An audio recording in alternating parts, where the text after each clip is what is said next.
ઉત્તરાયણના તહેવારમાં ચાઇનીઝ દોરીની બોલબાલા વધી છે, જેના કારણે અનેક લોકોના ગળા કપાય છે અને પક્ષીઓ ઘાયલ થાય છે. આ વખતે અમદાવાદના કેટલાક વેપારીઓએ ચાઇનીઝ દોરીનો સ્વૈચ્છિક બહિષ્કાર કર્યો છે, જેથી તે ગ્રાહકો સુધી પહોંચે જ નહીં અને જીવલેણ અકસ્માતો અટકે. આ બહિષ્કારમાં કેટલાક ગ્રાહકો પણ જોડાયા છે અને તેઓએ પણ ચાઇનીઝ દોરી ખરીદવાનો ઇનકાર કર્યો છે. વેપારીઓ અને ગ્રાહકોના અભિપ્રાય અનુસાર આ તહેવાર આનંદ અને ઉત્સાહનો છે, પરંતુ તે કોઈના માટે સજા ન બને તે માટે ચાઇનીઝ દોરીનો ત્યાગ જરૂરી છે. વેપારીઓ કહે છે કે આપણે વેચીએ નહીં તો લોકોને ખરીદવાની તક જ નહીં મળે અને પક્ષીઓ માનવ જીવન બચશે. ગ્રાહકો પણ જાગૃતિ દાખવી રહ્યા છે અને કહે છે કે મનોરંજન માટે કોઈનું જીવન જોખમમાં ન મૂકીએ. ગુજરાત ફર્સ્ટ પણ સૌને અપીલ કરે છે કે ઉત્તરાયણની મજા માણો, પરંતુ ચાઇનીઝ દોરીનો ત્યાગ કરીને સુરક્ષિત તહેવાર મનાવો.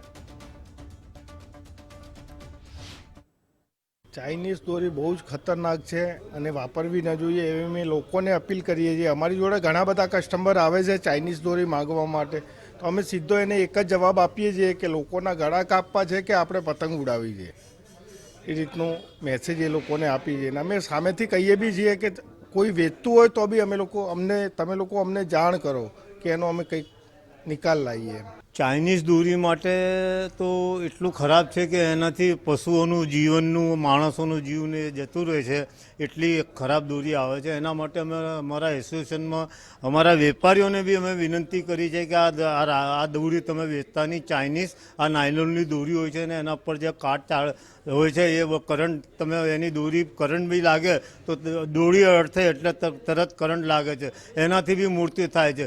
તો લગભગ વેપારીઓને બી કહી દીધું છે હવે 90% વેપારી નથી વેચતા, પણ 10-1% વેચાય છે. એ ખાનગી રીતે વેચાય છે અને પોલીસ એને પકડે છે. 80-90% પોલીસે બી બહુ ચાઇનીઝ દોરી પકડી છે. ને આની સાથે સાથે આપણે આ ચાઇનીઝ દોરી બંધ થવાથી આપણા હિન્દુસ્તાનની દોરીઓનું બહુ સારું માર્કેટ આવ્યું છે અને સારું વેચાણ આવ્યું છે. અને અમે કોટન દોરી લેવા આવ્યા છીએ.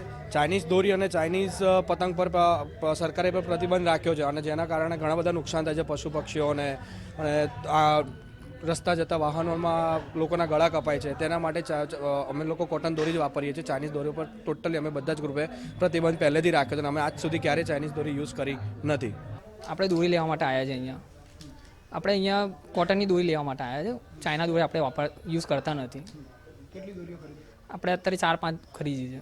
સુરતી માંજા લીધો છે કેમ કે ચાઇની દોરી ના લેવાય, કેમ કે પક્ષીનું ગળું કપાઈ જાય અને આપણને પણ નુકસાન થાય. અગર ગળું વળું ફસી ગયું હતું એટલે સુરતી માંજા લેવાય. હું પણ સુરતી કોટન દોરી લીધી છે અને હું કોઈને પણ ચાઇની દોરી લેવા નહીં દઈશ.